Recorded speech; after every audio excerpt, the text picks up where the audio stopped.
సురక్షితంగా బైన్సాకు చేరిన యాత్రికుల బృందం ఎమ్మెల్యే నివాసానికి రాక కన్నీటి పర్యంతమైన యాత్రికులు భోజన ఏర్పాట్లు చేసి ఓదార్చిన ఎమ్మెల్యే.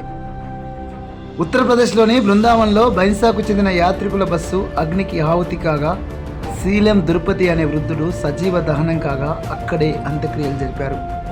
సర్వస్వం కోల్పోయి కట్టుబట్టలతో మిగిలిన యాత్రికులను బైన్సాకు రప్పించడానికి ఎమ్మెల్యే పవర్ రామారావు పటేల్ అక్కడి ప్రభుత్వంతో మాట్లాడి ఏర్పాట్లు చేయించారు. దారి ఖర్చుల నిమిత్తం ప్రభుత్వంచే ఒక్కొక్కరికి 1500 రూపాయలు ఇప్పించారు.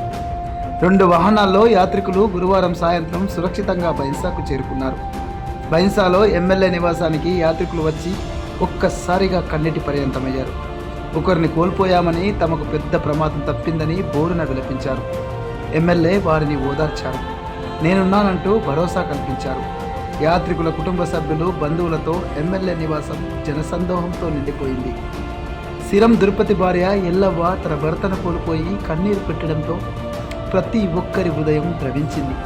ఎమ్మెల్యే రామారావు పటేల్ హక్కున చేర్చుకొని ఓదార్చారు. ధైర్యంగా ఉండాలని అందరినీ పలకరించారు. అక్కడే భోజన ఏర్పాట్లు చేయించి యాత్రికులకు వడ్డన చేశారు. ఈ సందర్భంగా ఎమ్మెల్యేకు యాత్రికులు కృతజ్ఞతలు చెప్పారు. అక్కడి ప్రభుత్వం తమకు అన్ని విధాలుగా ఆదుకుందని జిల్లా కలెక్టర్, ఎస్పీ, అక్కడి ప్రాంత ప్రజాప్రతినిధులు, రాష్ట్రీయ స్వయం సేవక్ సంఘ సభ్యులు తమకు వద్దకు వచ్చి భోజన ఏర్పాట్లతో పాటు ఉండేందుకు వసతి కల్పించారన్నారు. తిరుపతి అంత్యక్రియలు ముగియగానే తమకు వాహనాలు ఏర్పాటు చేసి ఆర్థిక సహాయం చేశారన్నారు. ప్రమాదం నుంచి గట్టెక్కామని, ఒకవేళ బస్సులో అందరూ ఉంటే తమ ప్రాణాలు పోయేవని యాత్రికులు కన్నీటి పర్యంతమయ్యారు.